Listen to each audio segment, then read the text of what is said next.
Hi everyone and welcome to Display Repair. In this video we'll be talking about should you buy a used car and pay for it in full, or should you buy a new car and get into some kind of loan, lease or something else. So stay tuned.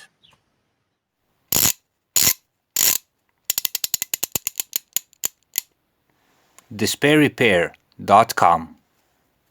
Be sure to visit us at our website DisplayRepair.com, where you can find more useful car and driving tips. Now, what kind of dilemma am I talking about? Let's say, for instance, you have 5,000 euros in your pocket and you want to buy yourself a car. This dilemma will rise up inevitably. That is, should you take the 5,000 euros, go to a used car dealership, buy the car, bring the car home and have no other obligations regarding that purchase? Or should you, as another option, take the 5,000 euros and make a down payment on a new car, or have a financial obligation for the next 4, 5, 6 or whatever years and have a substantial monthly payment?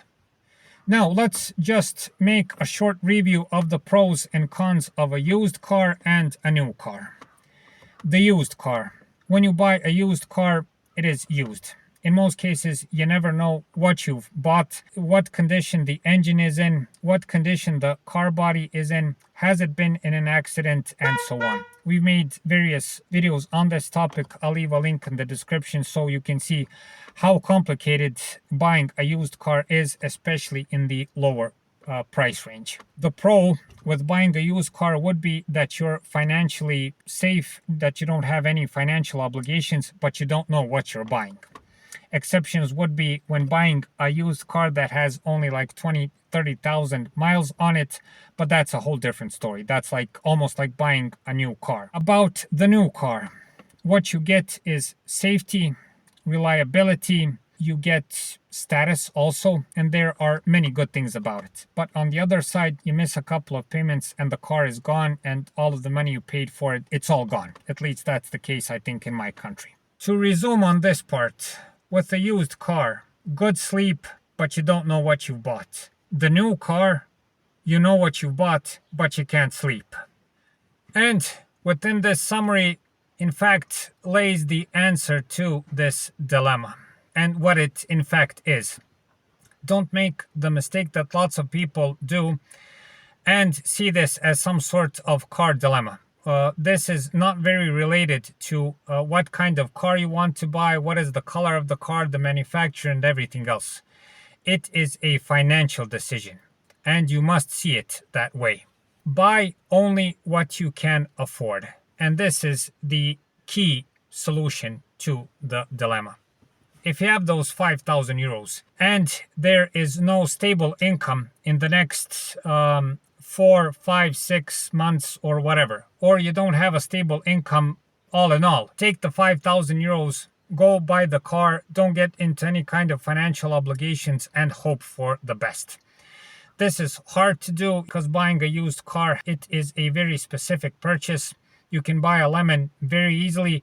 We made a series of videos on this topic, how to prevent this. So if you don't have enough money and a stable income, go and buy the used car. Of course, if you have enough money and if you have a stable job for the next 4 or 5 years, it would be ideal for you to make a prediction for the whole time the payment goes and exists. If you have a stable job, why not?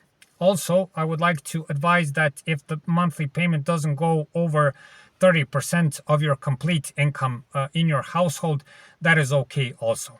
But if you're making some sort of payment that exceeds 50% of your income, then that's bad. That's a nice and short solution to the dilemma. Do only what you have money for. Also know this. And this is especially goes if you're gonna buy a new car.